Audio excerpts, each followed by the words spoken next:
Ma'asyiral muslimin wal muslimat rahimakumullah. Nah, ayat tadi itu yaitu surat Al-Baqarah ayat 261 merupakan ayat perumpamaan tentang sedekah.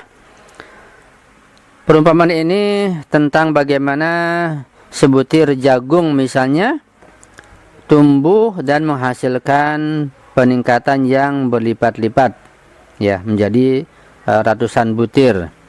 Menunjukkan bagaimana sedekah seseorang itu dikembalikan pada Allah. Allah yang mengembangkannya, Allah yang memperbanyak sehingga berkembang biak sangat banyak sekali. Al-Quran mengatakan bahwa tindakan setiap orang adalah refleksi dari kepribadiannya. Karena itu tidak benar bahwa tindakan kita adalah manifestasi dari kekuatan fisik kita. Ya, sebenarnya adalah berkat bantuan Allah juga. Dalam perumpamaan ini, orang yang memberi sedekah dikatakan mirip dengan orang yang menanam biji atau jagung. Hasil perbuatannya adalah meningkatkan yang sangat banyak sekali, berlipat ganda. Segala sesuatu yang dilakukan di jalan Allah itu menyiratkan tindakan yang dilakukan demi ridha Allah Subhanahu wa taala. Artinya, apapun yang dilakukan karena ridha Allah, ikhlas karena Allah akan berlipat ganda. Allah akan melipat gandakan ganjarannya di sisinya. Ya. Kemudian tentang manfaat sedekah banyak sekali hadis-hadis menjelaskan. Kita akan singgung di sini sebagiannya saja. Di antaranya masalah sedekah itu sangat membantu merapatkan kesenjangan sosial.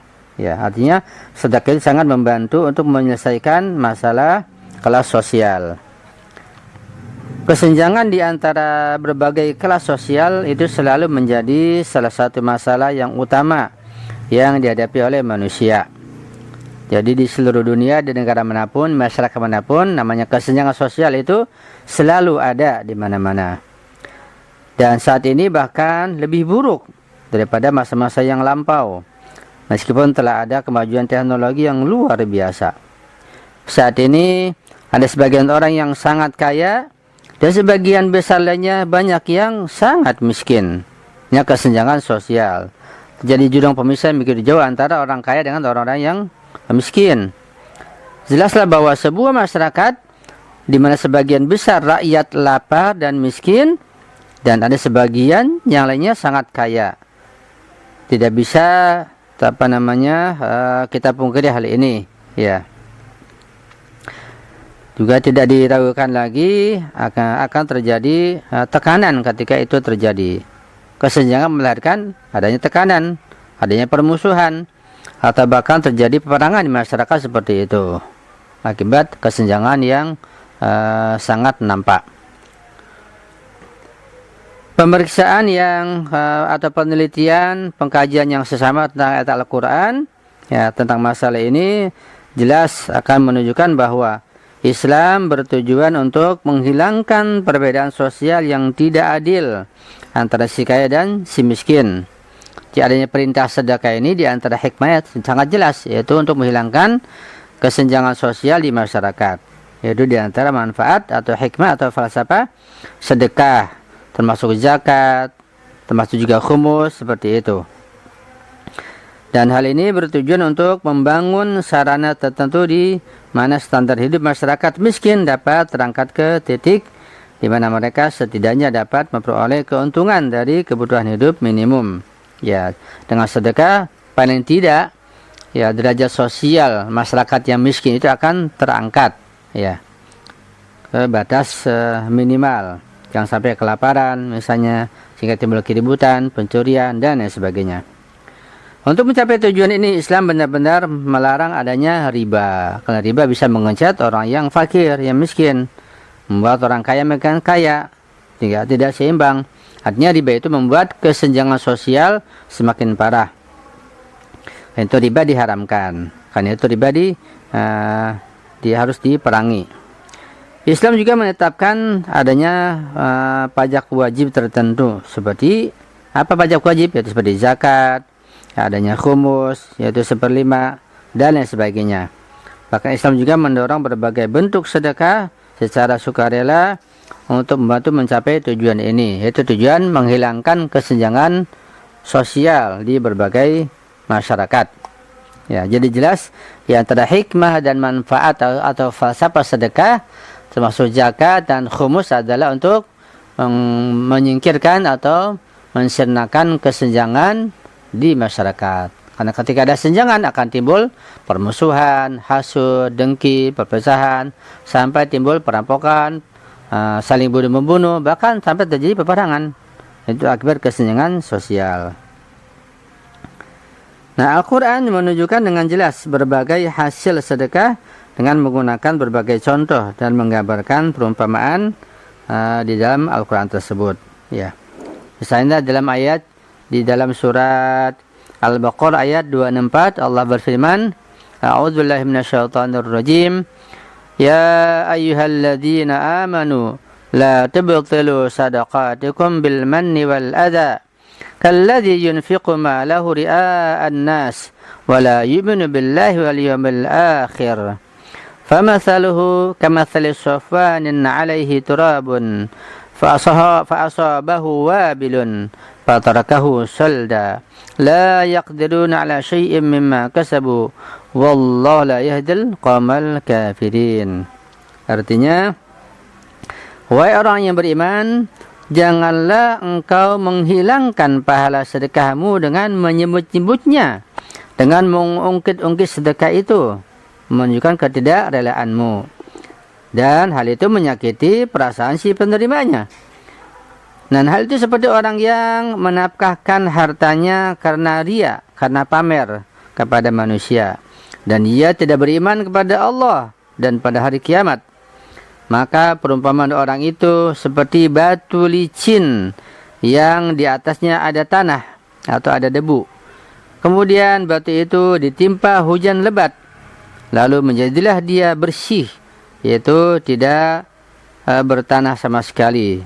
Debunya tanah hilang karena turun hujan. Mereka tidak menguasai sesuatu pun dari apa yang mereka usahakan, dan Allah tidak memberi petunjuk pada orang-orang yang kafir. Ya, jadi orang yang mengungkit-ungkit sedekah atau ria atau pamer akan hapus, akan sirna, seperti sirnanya debu di atas batu ketika turun hujan, tidak berbekas lagi. Itu orang sedekah dengan pamer, dengan ria, dengan tujuan tertentu, maka tidak ada pahalanya, bahkan akan menambah beban bagi dirinya.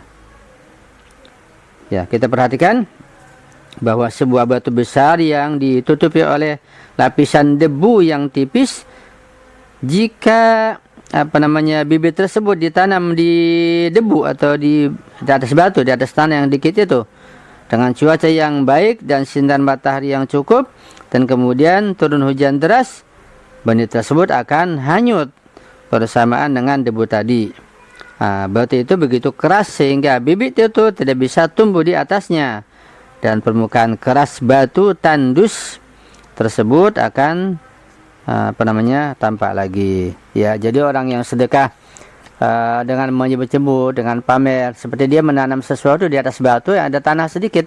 Ketika terkena hujan, ya tidak bertahan lama, akan sirna tanaman tersebut dengan batunya, dibawa oleh air hujan.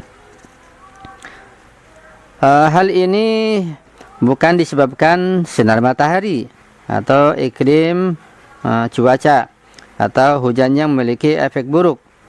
Sebaliknya ini terjadi karena tempat itu tidak cocok untuk pertumbuhan. Nah, karena artinya ruhnya kotor, ya, sehingga sedekahnya dengan riya. Batu itu memiliki penampilan yang baik. Asalnya batu itu bagus, baik, ya, cuma bukan tempat untuk bercocok tanam, tetapi memiliki dasar yang keras dan padat. Hanya ada lapisan kecil dari debu di permukaan, sementara lapisan dalam tanah lunak. Itu dibutuhkan untuk akar agar dapat tumbuh dan mengekstrak nutrisi guna memastikan pertumbuhan yang tepat. Ya, kalau debunya sedikit, dasarnya batu, tidak mungkin akan menghujan atau jatuh ke dalam tumbuhan tersebut. Al-Quran membuat kemiripan antara tindakan sedekah orang yang munafik, yang ada kalanya bahkan disertai dengan menyakiti dan menyebutkan, atau dengan pamer, atau dengan mengungkit-ungkit, disebabkan dengan lapisan dangkal debu pada batu besar yang tandus. Tindakan ini tidak dapat menghasilkan buah, tidak ada hasil apa-apa.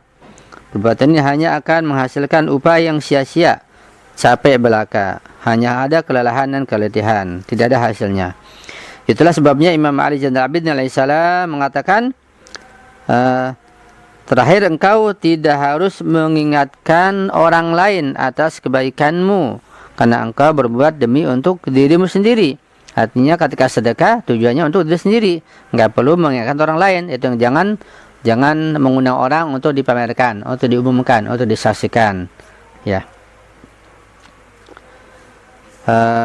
Mungkin sampai di sini perjumpaan kita, waktu sudah habis. Mudah-mudahan pembahasannya saat ini dapat kita pahami dengan baik dan kita bisa betul-betul mengamalkan masalah sedekah ini dengan penuh ikhlas hanya karena Allah Subhanahu wa taala. Pembahasan masih panjang, kita akan sambung beberapa pertemuan di minggu mendatang insyaallah. Jika terdapat kesalahan atau kehilapan dan kekurangan, mohon diperbaiki, diislah atau dibenarkan, dan mohon maaf serta mohon doa antum selalu. Saya akhiri, hadanallahu wa iyyakum ajma'in wa alfa minkum. Wassalamualaikum warahmatullahi wabarakatuh.